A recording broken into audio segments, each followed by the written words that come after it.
Gobierno cumpre lo que con la palabra na año 2019 con CAFT, abajo gasto de personal y el reportaje de 4 kwartal de cifra final te muestra un surplus de 1 milhão. Essa aqui é prova mais que o manejo financeiro duro, estricto, difícil, está dando seu fruto, e esse é motivo para a CFT mira também que nós estamos sérios nessa aqui. Para lo que te trata presupuesto 2020, CAFT te preocupa, pero ela dá uma diferente recomendação.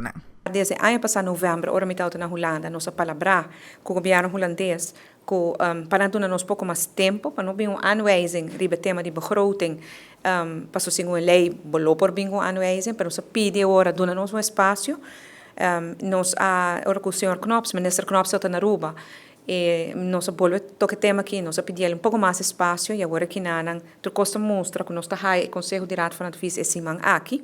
e que depois se nós contestar ponto na Raad van Advies 13 para adelante e para nós por entregar no parlamento o mais rápido possível para a luna de março, ojalá começo de março, e por como só o tratar acaba parlamentar então, mas sem tempo para por estudar, pero que para março será nós com presupuesto de nós man que está aprovado. Mirando a situação que a Aruba, o governo mistério toma passo nan grande para presupuesto 2020. Naturalmente, para o que se trata 2020, é passo grande, maneira que nós estamos papiando mais de ocasião, para o ano 2020, não somente nós temos que de déficit para surplus de 25 milhões, okay? O resultado, que nós temos déficit na 2019, mas assim também agora nós temos surplus de 25 milhões em ano aqui, não?